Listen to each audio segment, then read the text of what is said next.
जो आप कह रहे थे गुपकार का, देखिए हमें जो पहले बातें हो चुकी हैं दोहराने की ज़रूरत नहीं, बहुत ज़्यादा फलसफे में जाने की ज़रूरत नहीं। आप पत्रकार हैं, हमसे ज़्यादा अनुभवी हैं। जब ये कहा गया कि 370 को हटाने से हम सहमत नहीं हैं, तो आपको ये प्रश्न करना चाहिए था कि इसको हटाने का निर्णय भारत की संसद ने लिया कि नहीं लिया। आप मेरे से ज़्यादा पढ़े लिखे। उसमें सांसद नेशनल कॉन्फ्रेंस और पीडीपी के थे कि नहीं थे।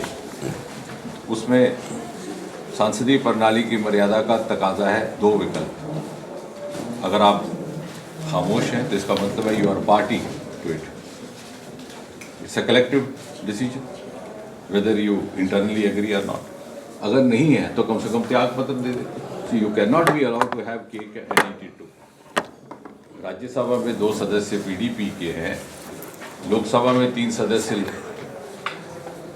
नेशनल कॉन्फ्रेंस के हैं, और आप कहते हैं इससे मुतफिक नहीं। दूसरी बात, यदि ये कहा जाता है कि एक समय आएगा कोई भी राजनीतिक दल होगा मजबूर हो जाएगा, तो पूछना चाहिए कि कांग्रेस का क्या इस पर रुख है। क्या कांग्रेस इसको मुद्दा बनाएगी? हम तैयार हैं, चुनौती देते हैं। Let this be an election plan on behalf of Congress कि अगर हम केंद्र में वापस आते हैं तो हम 370 को दोबारा लाएंगे। तो ये जो दोहरी बातें हो रही हैं, जिसमें खुलकर के भी कोई स्पष्टता नहीं आती, उसमें प्रश्न चिन्ह उठना चाहिए, वो तो उठ नहीं रहा। अब क्या है कि जो सत्ता पक्ष में है उनको प्रश्न करना आसान है, कुछ भी पूछ लीजिए। अगर सफेदी उतरी हो तो क्यों नहीं आप कहीं सत्ता में नहीं।